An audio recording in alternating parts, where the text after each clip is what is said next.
जादुई दुपट्टा। बद्री कुमार अपने मिट्टी के बर्तन बनाने के लिए कई गांवों में मशहूर था। बद्री तो बहुत पहले ही चल बसा था।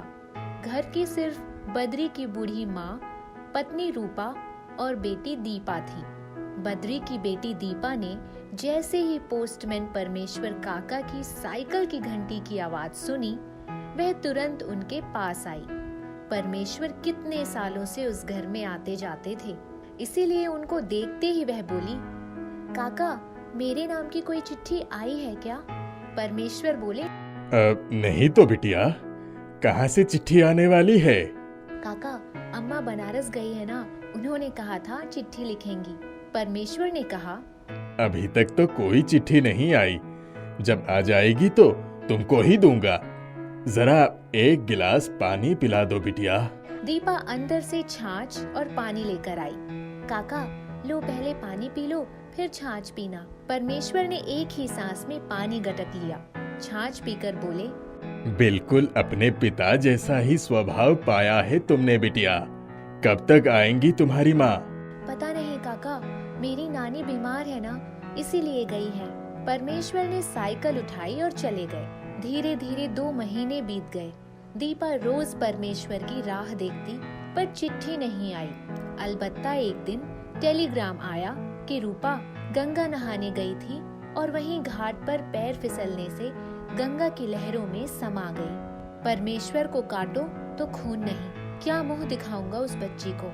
यही सोचते सोचते साइकिल दरवाजे पर खड़ी कर दी। दीपा भागती हुई आई। काका, आ गई ना चिट्ठी? मैं जानती थी अम्मा जरूर चिट्ठी भेजेगी। परमेश्वर ने कहा, बिटिया, बड़ा दुखद समाचार है। तुम्हारी अम्मा अब कभी ना आएंगी। कहते हुए टेलीग्राम उसे पकड़ा दिया। दीपा बेतहाशा चीख पड़ी। दादी चल नहीं सकती थी। धीरे धीरे खिसकती हुई आई तो उसके हाथ में टेलीग्राम देखकर बोली, क्या हुआ दीपा? परमेश्वर ने ही उसको सब कुछ बता दिया। अब दादी पोती ही एक दूसरे का सहारा रह गई थीं। गांव वालों को पता चला तो मातम पुरसी के लिए आ गए, लेकिन उनके साथ बनारस कौन जाएगा? परमेश्वर जब दूसरे दिन आए तो बोले, बिटिया, अपनी माँ की अंतिम क्रिया में तो शामिल हो जाओ। दीपा सिसकती हुई बोली, काका, दादी को किसके सहारे छोड़कर जाऊं? सब रिश्तेदार तो वहीं गए हैं और गांव वालों ने पूछा भी नहीं। परमेश्वर बोले, तुम जाओ, मैं 1-2 दिन तुम्हारी दादी की देखभाल कर लूंगा। दीपा परमेश्वर के साथ उसी समय बनारस की गाड़ी पकड़ने के लिए रवाना हो गई। जब वहां पहुंची तो नानी से लिपटकर बहुत रोई। नानी ने कहा, दीपा, हमारी बिटिया आई थी हमारी देखभाल करने और खुद ही चली गई। थोड़ी देर बाद नानी जब संयत हुई तो अपने पास बुलाया और बोली, रूपा, कहीं से तुम्हारे लिए पिछले हफ्ते ही लाल रंग का दुपट्टा लाई थी। कह रही थी मेरी दीपा के लिए जादुई दुपट्टा लाई हूँ। दीपा ने कहा, नानी, मैं आज ही चली जाऊंगी। दादी को परमेश्वर काका के भरोसे छोड़कर आई हूँ। वो बहुत परेशान है। यहाँ तो मामा मामी और भैया भाभी सब हैं। हम तो बिल्कुल अकेले ही रह गए। दीपा नानी से विदा लेते समय खूब रोई। दूसरे दिन ही घर आ गई। दुपट्टा उठाकर बक्से में रख दिया। सारे दिन चुपचाप पड़ी रहती। दादी के लिए उसे उठना ही पड़ता। कुछ महीनों बाद जब थोड़ा बहुत सामान्य हुई तो एक दिन बक्से में से माँ का दिया दुपट्टा निकालकर देखने लगी। लाल दुपट्टा बहुत सुंदर था। उसने उसे ओढ़ लिया, पर ये क्या, दुपट्टा ओढ़ते ही उसके पूरे शरीर पर सोने के गहने आ गए।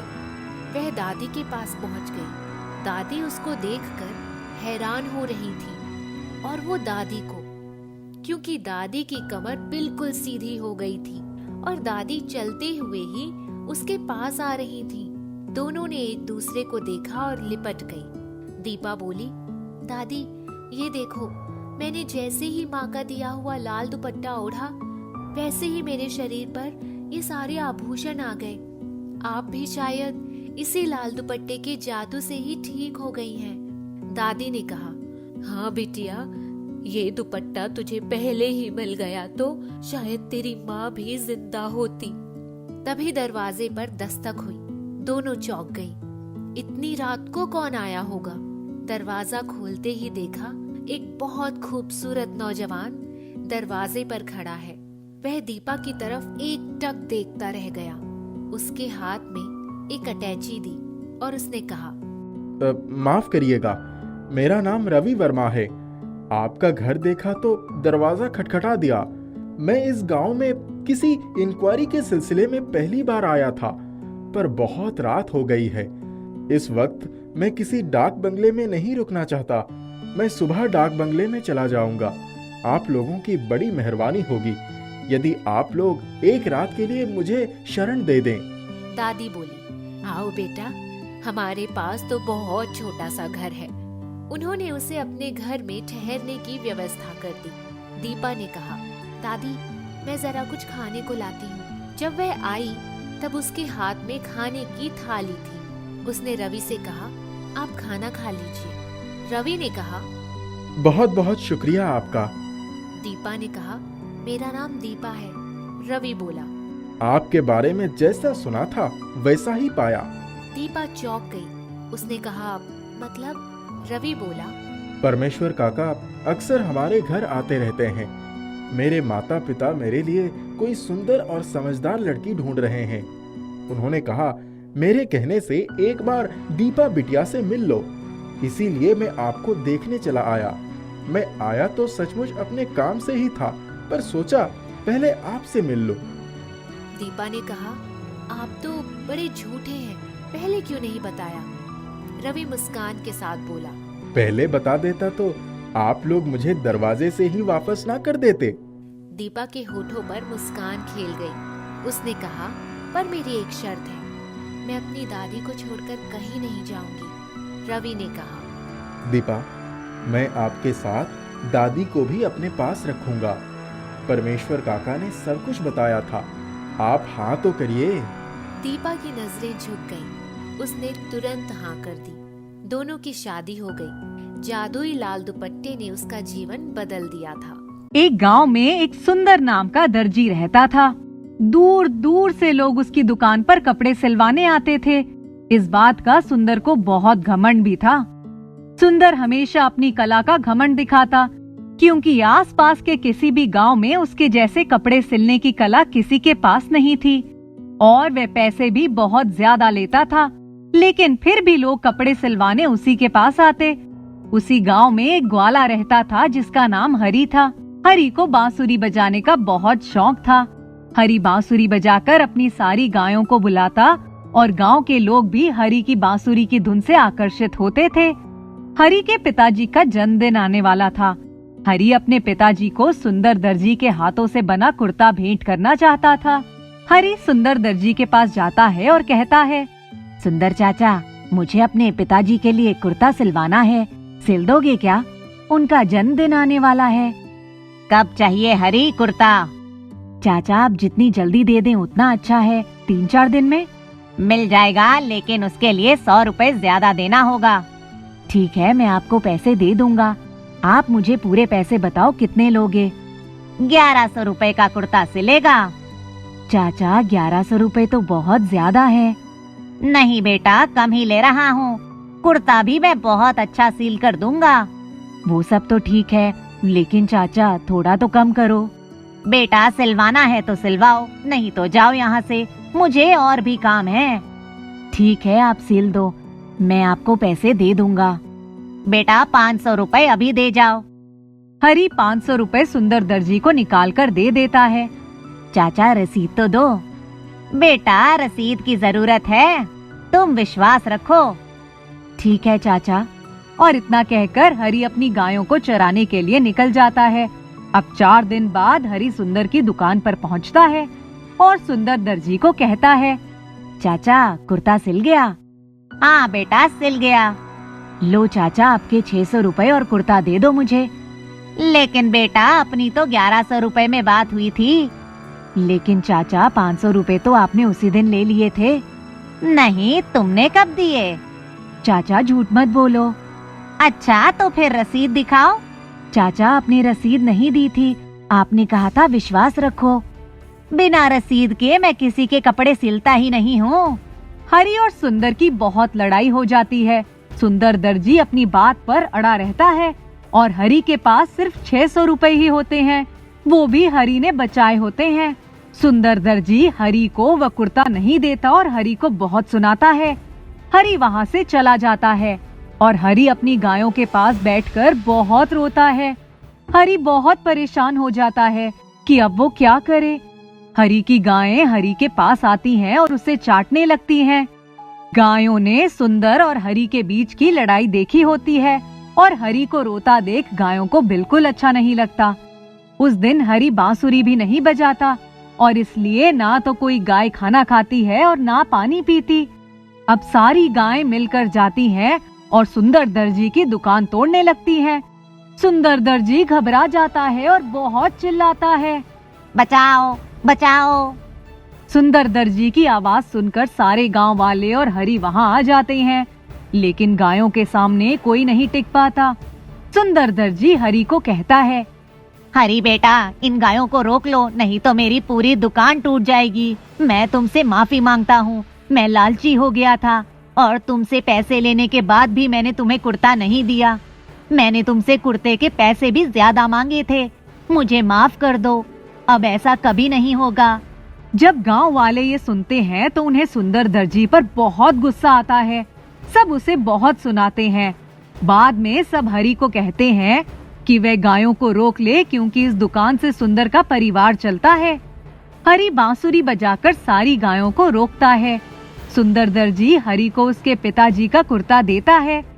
हरी सुंदर दर्जी से कहता है, चाचा, इस बार तो गायों ने आपको छोड़ दिया, लेकिन आगे से किसी के साथ ऐसा मत करना। इतना कहकर अपनी गायों को लेकर हरी वहाँ से चला जाता है और इसके बाद सुंदर दर्जी भी सुधर जाता है। एक बार की बात है, एक बहुत बड़ा जहाज बंदरगाह से 200 यात्रियों को लेकर रवाना होता है। जहाज के रवाना होने से पहले जहाज की पूरी जांच की जाती है। इसके बाद ही जहाज को रवाना किया जाता है।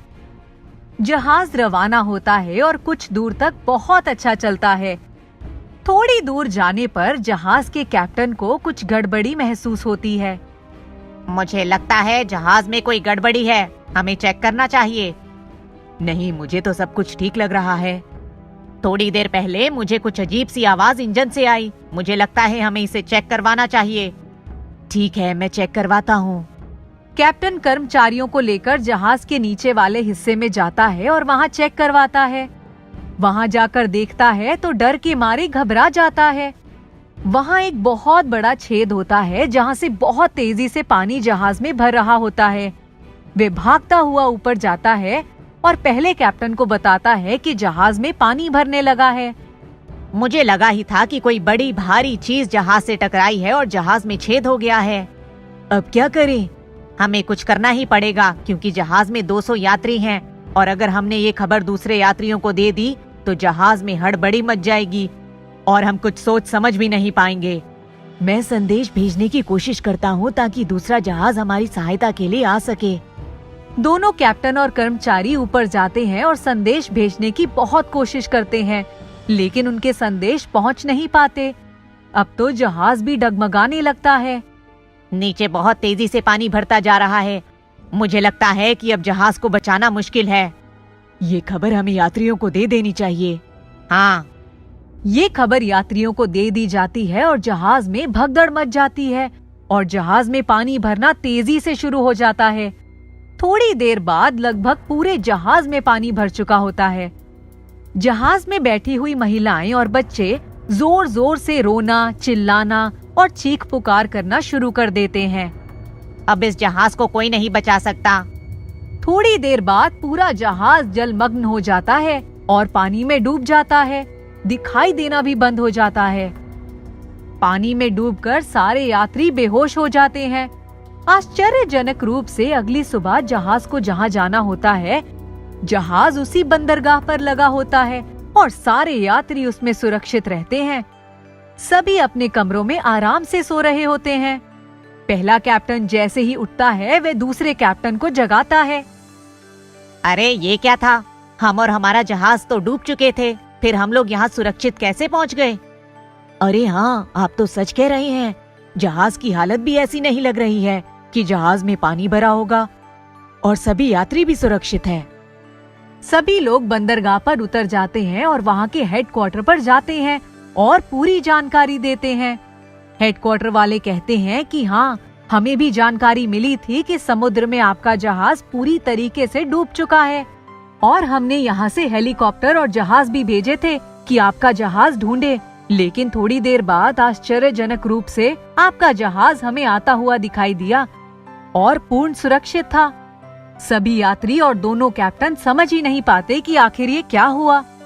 ये रहस्य उनके लिए रहस्य ही बनकर रह जाता है कि आखिर रात में हुआ क्या? क्या जहाज पूरी तरह डूब चुका था? अगर हाँ, तो ये सुरक्षित बंदरगाह तक कैसे पहुंचा और जहाज किसने बचाया?